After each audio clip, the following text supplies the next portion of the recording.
ओम नमो भगवते वासुदेवाय नमः। उद्धव जी द्वारा भगवान की बाल लीलाओं का वर्णन। श्री सुखदेव जी कहते हैं, जब विदुर जी ने परम भक्त उद्धव से इस प्रकार उनसे प्रियतम श्री कृष्ण से संबंध रखने वाली बातें पूछी, तब उन्हें अपने स्वामी का स्मरण हो आया और वे हृदय भर आने के कारण कुछ भी उत्तर न दे सके। जब ये 5 वर्ष के थे, तब बालकों की तरह खेलने में श्री कृष्ण की मूर्ति बनाकर उसकी सेवा पूजा में ऐसे तन्मय हो जाते थे कि कलवे के लिए माता के बुलाने पर भी उसे छोड़कर नहीं जाना चाहते थे। अब तो दीर्घकाल में उन्हीं की सेवा में रहते रहते ये बूढ़े हो चले थे। अंथा विदुर जी के पूछने से उन्हें अपने प्यारे प्रभु के चरण कमलों का स्मरण हो आया। उनका चित्त विरह से व्याकुल हो गया। फिर वे कैसे उत्तर दे सकते थे। उद्धव जी श्री कृष्ण के चरणाधर विंद मकरंद सुधा से सराबर होकर 2 घड़ी तक कुछ भी नहीं बोल सके। तीव्र भक्ति योग से उसमें डूबकर वे आनंद मग्न हो गए। उनके सारे शरीर में रोमांच हो आया तथा मुंदे हुए नेत्रों से प्रेम के आंसुओं की धारा बहने लगी। उद्धव जी को इस प्रकार प्रेम प्रवाह में डूबे हुए देखकर विदुर जी ने उन्हें कृतकृत्य माना।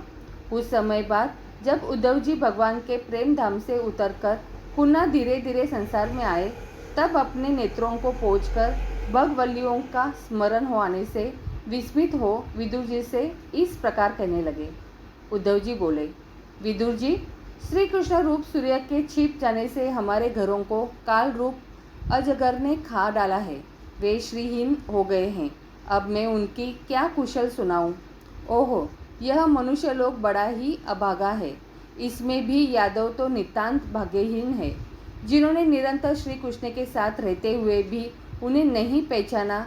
जिस प्रकार अमृतमय चंद्रमा के समुद्र में रहते समय मछलियाँ उन्हें नहीं पहचान सकी थी, यादव लोग मन के भाव को ताड़ने वाले बड़े समझदार और भगवान के साथ एक ही स्थान में रहकर क्रीड़ा करने वाले थे, तो भी उन सब ने समस्त विश्व के आश्रय सर्वांतर्यामी श्री कृष्ण को एक श्रेष्ठ यादव ही समझा।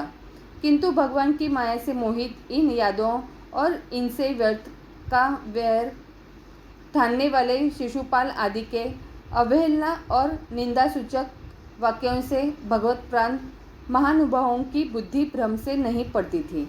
जिन्होंने कभी तप नहीं किया, उन लोगों को भी इतने दिनों तक दर्शन देकर अब उनकी दर्शन लालसाओं के तृप्ति के बिना ही वे भगवान श्री कृष्ण अपने त्रिभुवन मोहन श्री विग्रह को छिपाकर अंतर्ध्यान हो गए हैं और इस प्रकार उन्होंने मानो उनके नेत्रों की ही छीन लिया है।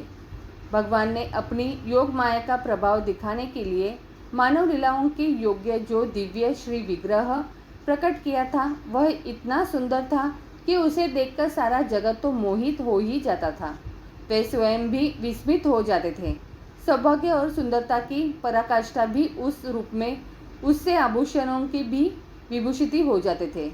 धर्मराज युधिष्ठिर के राजसूय यज्ञ में जब भगवान के उस नयन विराम रूप पर लोगों की दृष्टि पड़ी थी, तब त्रिलोक ने यही माना था कि मानव सृष्टि की रचना में विधाता की जितनी चतुराई है, सब इसी रूप में ही पूरी हो गई है। उनके प्रेम पूर्ण हास्य विनोद और लीलामय चितवन से सम्मानित होने पर वज्र बालाओं की आंखें उन्हीं की ओर लगी जाती थी और उनका चित्त भी ऐसा तल्लीन हो जाता था कि वे घर के काम धंधों को अधूरा ही छोड़कर जड़ पुतलियों की तरह खड़ी रह जाती थी। चराचर जगत और प्रकृति के स्वामी भगवान ने जब अपने शांत रूप महात्माओं को अपने ही घोर रूप असुरों से सताए जाते देखा, तब वे करुणा भाव से द्रवित हो गए और अंजना होने पर भी अपने अंश बलराम जी के साथ काष्ठ में अग्नि के समान प्रकट हुए। अंजना होकर भी वसुदेव जी के यहाँ जन्म लेने की लीला करना, सबको अभय देने वाले होने पर भी मानो कंस के भय से वज्र में जाकर छिपा रहना और अनंत पराक्रमी होने पर भी काल यवन के सामने मथुरापुरी को छोड़कर भाग जाना, भगवान की ये लीलाएं याद आकर मुझे बेचैन कर डालती है। उन्होंने जो देवी की वसुदेव की चरण वंदना करके कहा था, पिताजी माताजी, कंस का बड़ा भय रहने के कारण मुझसे आपकी कोई सेवा न बन सकी। आप मेरे इस अपराधर ध्यान न देकर मुझ पर प्रसन्न हो। श्री कृष्ण की ये बातें जब याद आती है तब आज भी मेरा चित्त अत्यंत व्यथित हो जाता है। जिन्होंने काल रूप अपने भ्रुकुट विलास से ही पृथ्वी का सारा भार उतार दिया था, उन श्री कृष्ण के पाद पद्म पराग का सेवन करने वाला ऐसा कौन पुरुष है जो उसे भूल सके। आप लोगों ने राजसूय यज्ञ में प्रत्यक्ष ही देखा था कि श्री कृष्ण से द्वेष करने वाले शिशुपाल को वह सिद्धि मिल गई जिसकी बड़े बड़े योगी भली भांति योग साधना करके स्पृहा करते रहते हैं। उनका विरह भला कौन सह सकता है। शिशुपाल के ही समान महाभारत युद्ध में जिन दूसरे योद्धा ने अपनी आंखों से भगवान श्री कृष्ण के नयनाभिराम मुख कमल का मकरंद पान करते हुए अर्जुन के बाणों से बीनकर प्राण त्याग किया, वे पवित्र होकर सबके सब भगवान के परम धाम को प्राप्त हो गए। स्वयं भगवान श्री कृष्ण तीनों लोकों के अधीश्वर है, उनके समान भी कोई नहीं है, उनसे बढ़कर तो कौन होगा। वे अपने स्वतः ही सिद्ध ऐश्वर्य से ही सर्वदा पूर्ण काम है। इंद्रादि असंख्य लोकपालगण नाना प्रकार की भेंटें ला लाकर अपने अपने मुकुटों से अग्रभाग से उनके चरण रखने की चौकी को प्रणाम किया करते हैं। विदुर जी वे ही भगवान श्री कृष्ण राज सिंहासन पर बैठे हुए उग्रसेन के सामने खड़े होकर निवेदन करते थे, देव हमारी प्रार्थना सुनिए। उनके इस सेवा भाव की याद आते ही हम जैसे सेवाओं का चित्त अत्यंत व्यथित हो जाता है। पापिनी पुतना ने अपने स्तनों में हलाहल विष लगाकर श्री कृष्ण को मार डालने की नियत से उन्हें दूध पिलाया था। उसको भी भगवान ने वह परम गति दी जो दाय को मिलनी चाहिए। उन भगवान श्री कृष्ण के अतिरिक्त और कौन दयालु है जिसकी शरण ग्रहण करे। मैं असुरों की भी भगवान का भक्त समझता हूँ, क्योंकि वैर भाव जनित क्रोध के कारण उनका चित्त सदा श्री कृष्ण में लगा रहता था और उन्हें रणभूमि में सुदर्शन चक्रधारी भगवान को कंधे पर चढ़ाकर झपटते हुए गरुड़ जी के दर्शन हुआ करते थे। ब्रह्मा जी की प्रार्थना से पृथ्वी का भार उतारकर उसे सुखी करने के लिए कंस के कारागार में वसुदेव देवकी के यहाँ भगवान ने अवतार लिया था। उस समय कंस के डरते पिता वसुदेव जी ने उन्हें नंद बाबा के वज्र में पहुंचा दिया था। वहां वे बलराम जी के साथ 11 वर्ष तक इस प्रकार छिपकर रहे कि उनका प्रभाव व्रज के बाहर किसी पर प्रकट नहीं हुआ। यमुना के उपवन में जिसके हरे भरे वृक्षों पर कलरव करते हुए पक्षियों के झुंड रहते हैं, भगवान श्री कृष्ण ने बछड़ों को चराते हुए ग्वाल बालकों की मंडली के साथ विहार किया था।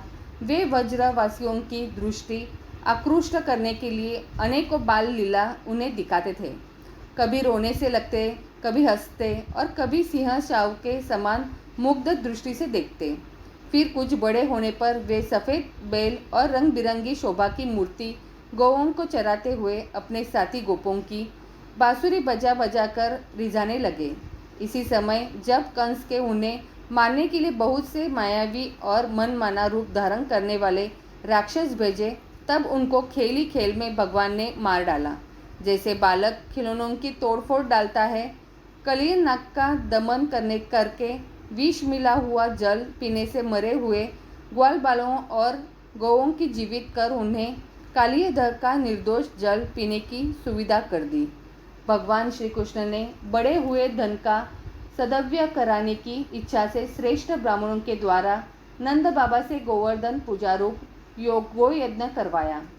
भद्र इससे अपना मान भंग होने के कारण जब इंद्र के क्रोधित होकर वज्र का विनाश करने के लिए मूसलधार जल बरसाना आरंभ किया, तब भगवान ने करुणावश खेली खेल में छत के समान गोवर्धन पर्वत की उठा लिया और अत्यंत घबराए हुए वज्रवासियों की तथा उनके पक्षुओं की रक्षा की। संध्या के समय जब सारे वृंदावन में शरद के चंद्रमा में चांदनी छिटक जाती, तब श्री कृष्ण उसका सम्मान करते हुए मधुर गान करते और गोपियों के मंडल की शोभा बढ़ाते हुए उनके साथ रास विहार करते। आगे की कथा अगले अध्याय में। तो बोलो प्रेम से राधे राधे।